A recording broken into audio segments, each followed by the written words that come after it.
go ahead. Coach, how do you feel like the team's responded after the bye week? Good. I think we had a good week of practice. I think our guys are ready to go.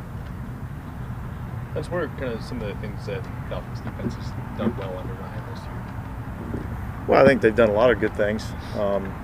They play aggressive, they play hard, they play tough, they're physical. They've been a good tackling team.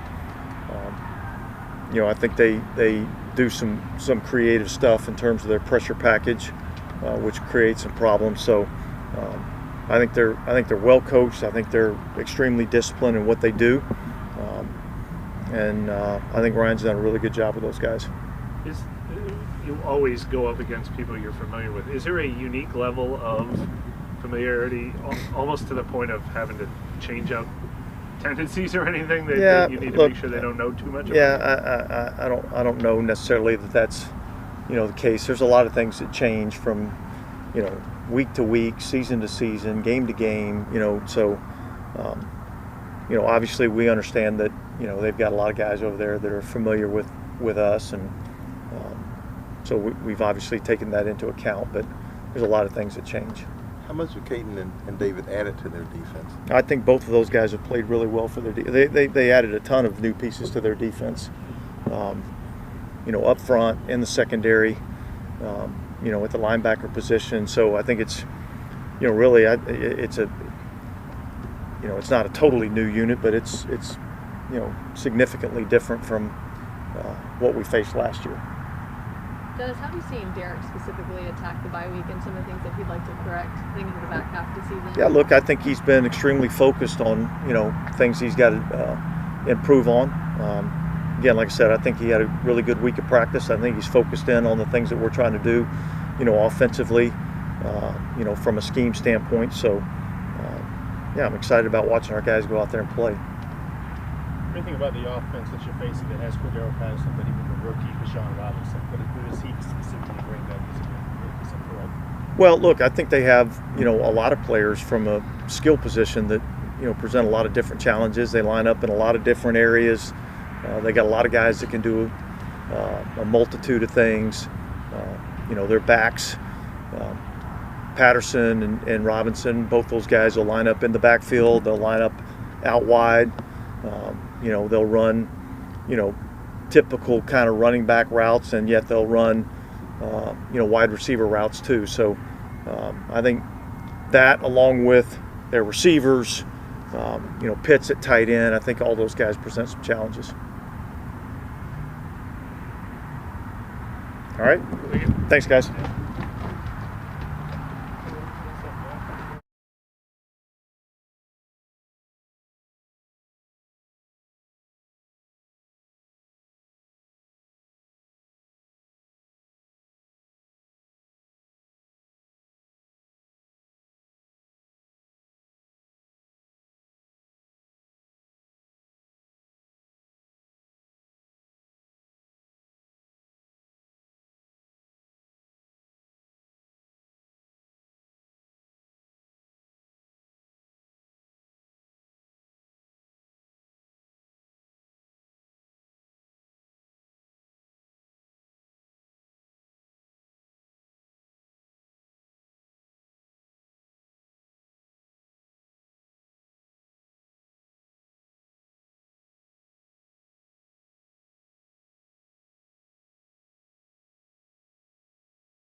Good. When we are rolling.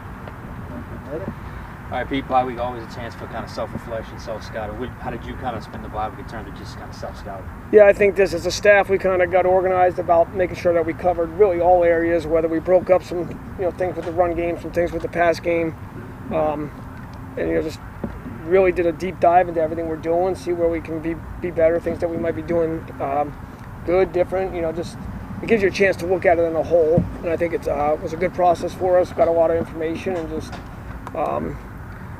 spend some time just making sure that we improve in a lot of areas. How in terms of like implementing that into the practice week, how do you think the players responded to it? Oh yeah, I think that we had a chance to meet with them when they came back and kind of go through the same things that we found and talk to them about some of the different things that we thought were where we could all be better, starting with the coaches and then some of the things that we're doing and what they're doing.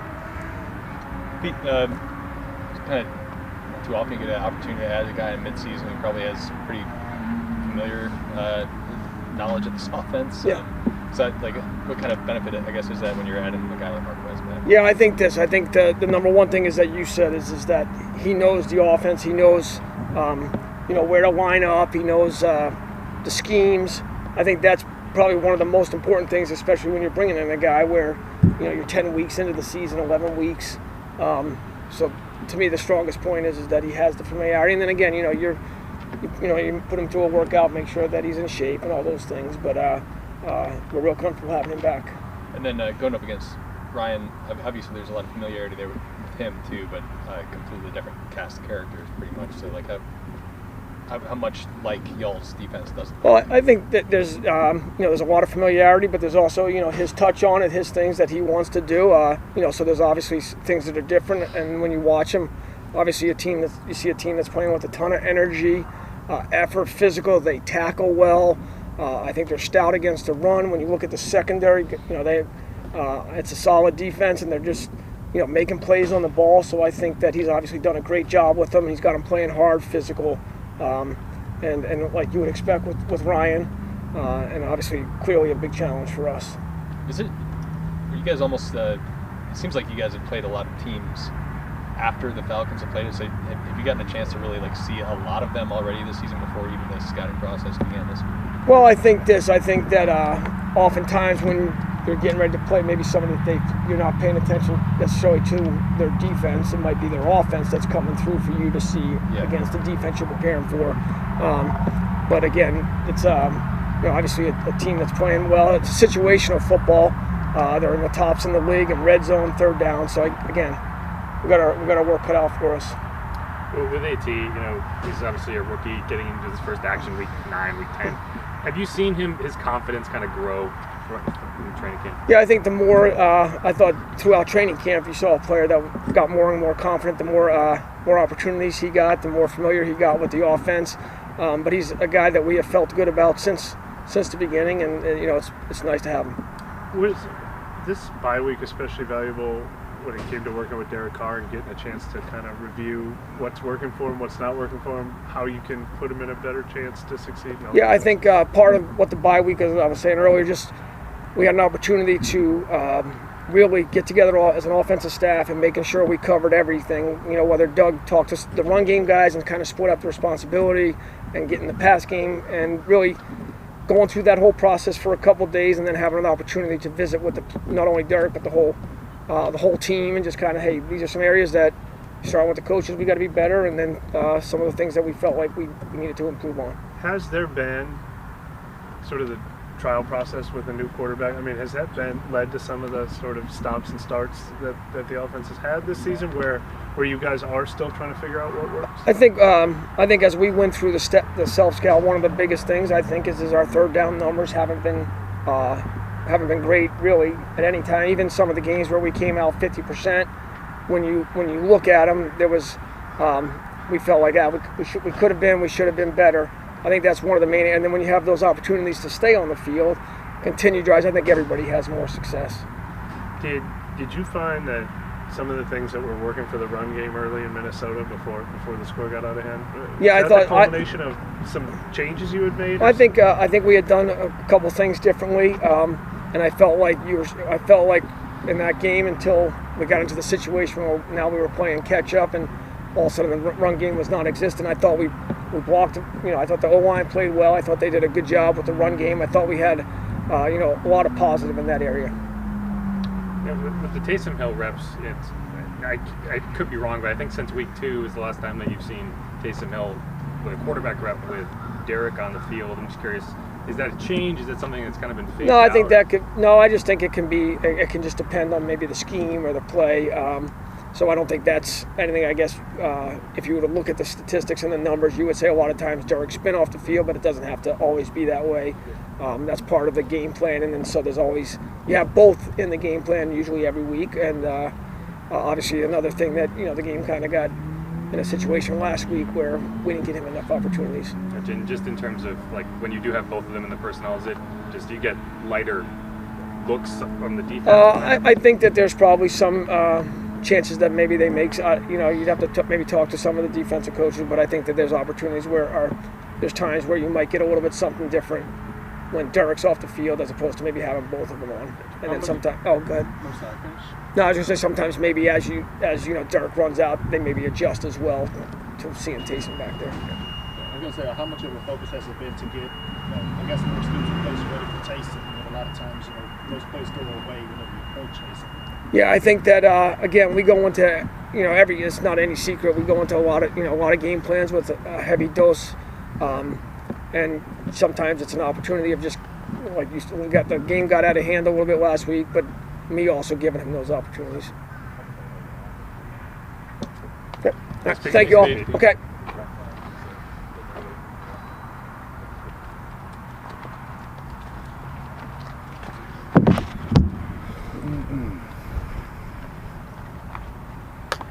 Was the bye week a little different for you in that it's a new offense? It required some review, some what's working, some what's not working. I mean, was it a more valuable time? Did you pack more of that stuff into it than normal? Yes, for sure. Like to be able to go back and self-scout, because it really has been a whirlwind of just Groundhog Day. Every week's the same. Just trying to grind and get ready for the next opponent, and so it's very valuable for me. One, health-wise, with everything that's been happening and happened in that game. It's been happening. It was good to be able to rest, and that was much needed for my body. I feel the best I've felt in a long time right now. But whenever you don't get that time, it's hard to know where you're at until you have that time, right? So mentally and physically, I think was, for me and for a lot of our guys, very valuable. Derek, after self-evaluation, what were maybe some of the main focuses for you that you want to correct with 7 games left? I'm never going to tell you the things I write down. You ask such great questions. You really do. I'm so sorry. But I just always keep things to myself. But there were definitely things that I can say this. Like I would see something, and I'm like, oh my gosh, you get going and you're like, I can't believe I missed that. Boom. So there's definitely things to improve on that you see, and hopefully those things come to fruition. With these next games for sure. Well, what is your level of satisfaction though with how the first 10 games have gone for you in this offense? Well, it's been a roller coaster. At the beginning was up and down, a lot of tough times. Last 5 games were really good. We did a lot of really good things.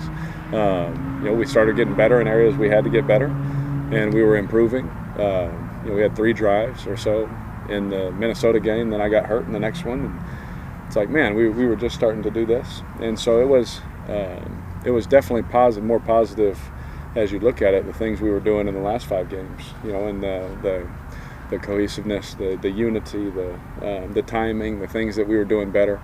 I think we were top last 5 weeks, top 5, top 3 offense, in certain areas. And so you look at that and you say, okay, how do we keep doing that?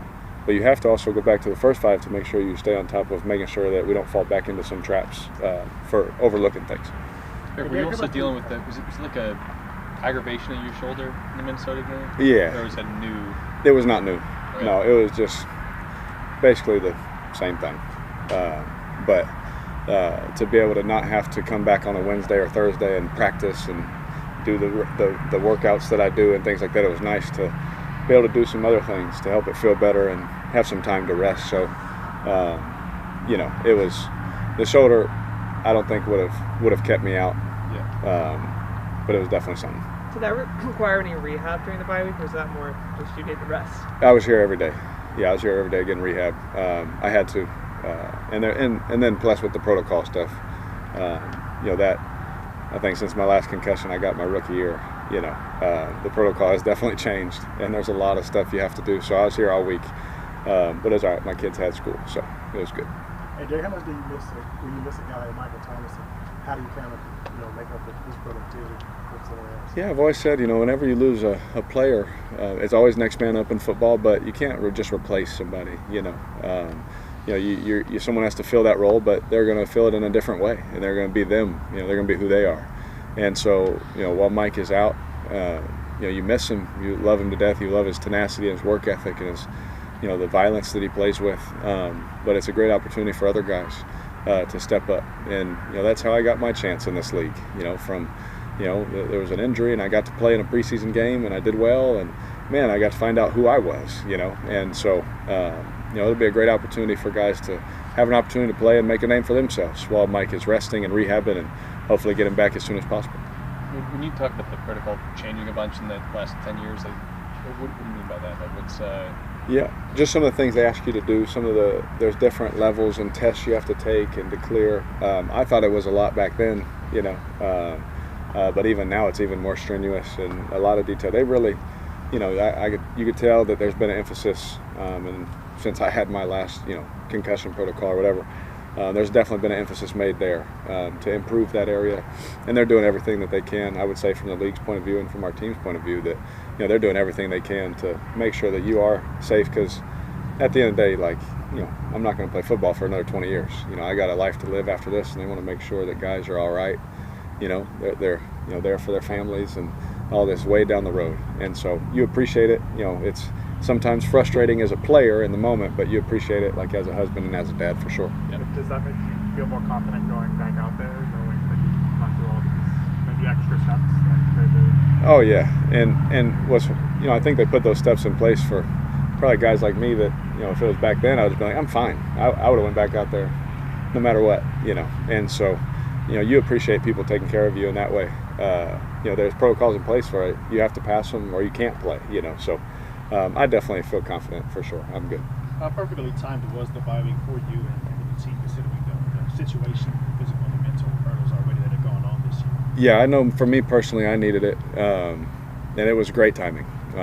It was great timing. You always want a bye week later in the season, but if you think about it, from training camp on, that's a lot of football, in a row, and it's a grind, and it is what it is, and you get excited about it because that's what you work all off season to do, but you don't know how tired you are, how bad your body feels until you get some time off, and then you feel, that next Wednesday practice when you do go out there, how much better you feel and rejuvenated and all that. So, I think for me personally, I can speak for that. It was great. I can, other guys on the team, talking to them, it was much needed. But we're excited, man. We're in first place after everything we've been through and haven't been played perfect on both sides yet.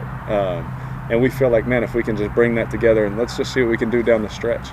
It's an exciting time for us for sure. How does that feel? The fact that everything that has gone on, nothing has been as good as you wanted it to be, but you're still in first place in the division. Yeah, I mean, that's the number one goal is to want to win the division, and we have a great challenge this week to try and keep that lead. And they're gonna, we're gonna go into their place in a hostile environment against a really good football team that wants nothing more than to beat us up. And so for us. It's going to take a great game, a physical game, a violent game, and but hopefully coming off this, we're rested, ready to go with the right mindset for this stretch run. You lose Michael Thomas, but you get a little extra time to work with Marquez Callaway. How was that starting out initially with chemistry?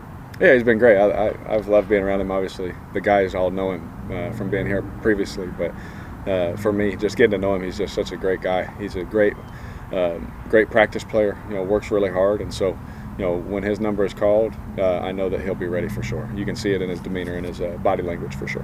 Derek, being in first, heading off the bye week and into a rivalry game, your first time in this rivalry, do you feel like it does give you guys some juice being in first place and being able to hold on to that heading into this game? Yeah, and it's I say that to be positive, but at the end of the day, first place right now means nothing. So we understand that yes, we are happy about that. Even with not playing perfectly, at the same time, offensively, defensively.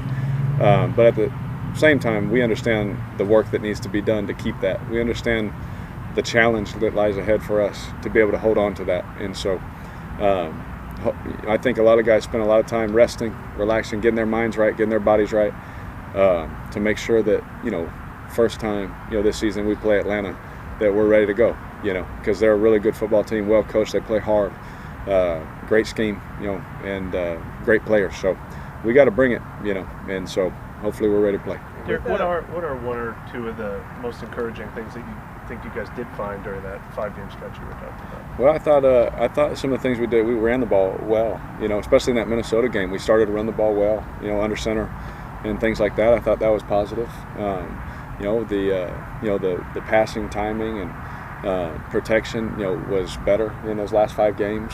I know the offensive line was working hard. I was working hard. The receivers, tight ends, backs, we're all working hard to improve.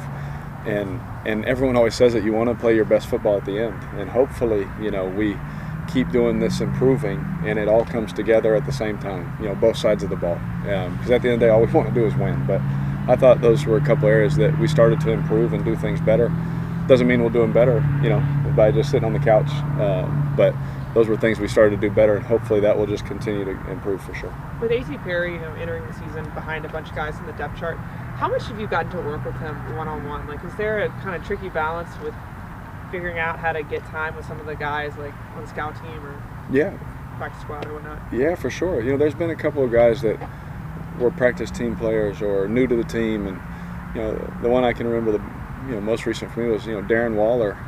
He was a guy that we got off Baltimore's practice squad, and he gets out to practice. And I'm like, I should probably spend some extra time with this guy, and I would spend time throwing his rep in the one-on-one or throwing his rep in the routes on air and things like that. And AT was a guy that I got to work with a little bit in the off season, when the OTAs, Mike wasn't in the OTAs, and rehabbing and doing those things, and got to know him a little bit there. And then in training camp, there's days where some guys have rest days and things like that. Well, he was out there and he was playing, and we got to work there, and I got to even just to watch, and take in the reps, because how this league is. Everyone, you got to be ready to play at all times. There's a lot of games, a lot of injuries, and so I was paying attention to him, and I think very highly of him. I think that he's going to be a really good player. I think he's young, he's raw, but I'm excited for what he can potentially do for sure.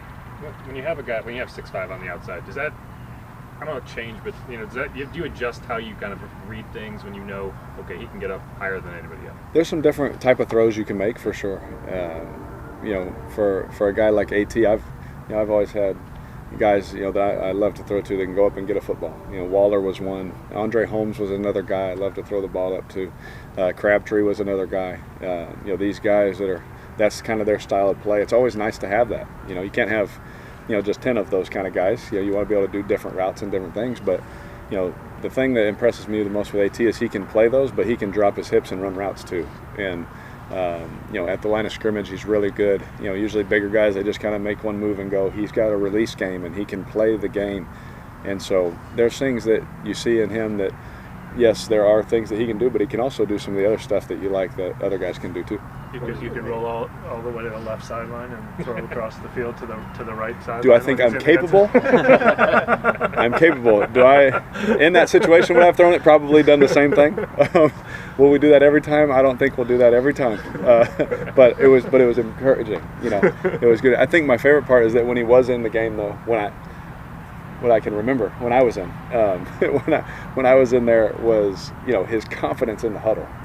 He makes his first NFL catch, and he comes back, and I slapped him. I said, "Congrats!" and he just blacked out, like he's just ready to play. And I was like, "Okay, I like this guy a lot." And then we missed on one, and it's a good teaching moment. Like that stuff's going to happen with a young guy. It's like, "Hey, man, if you feel this, do this." And he's like, "Okay." And his demeanor wasn't like, "Oh, in the head down, all that." His body language was great. He's like, "I got you. Next time I'll do it." And so I learned a lot about him just from that little bit of time. But I don't know if I'll do that every time.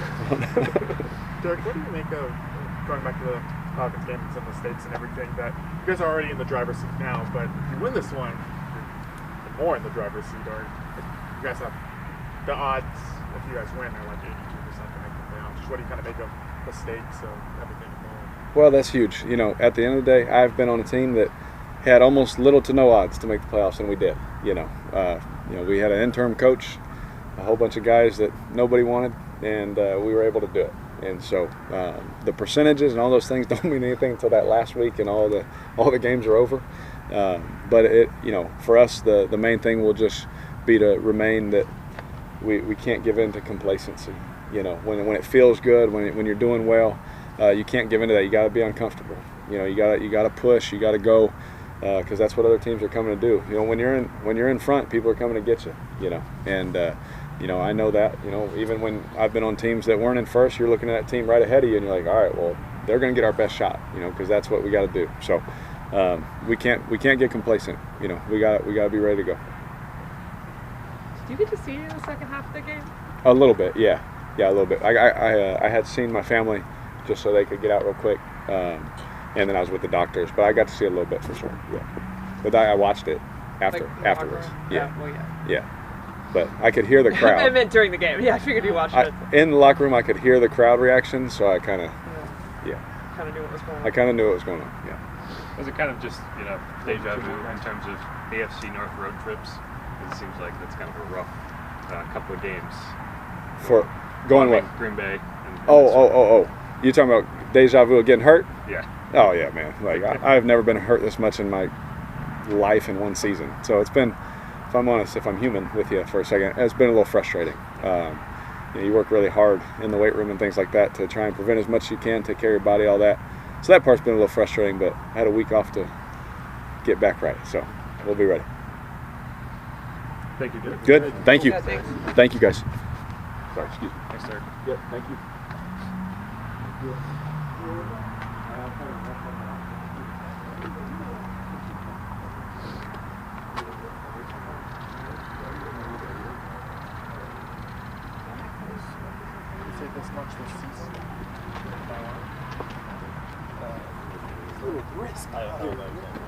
I swear this area is like the coldest part of this whole city.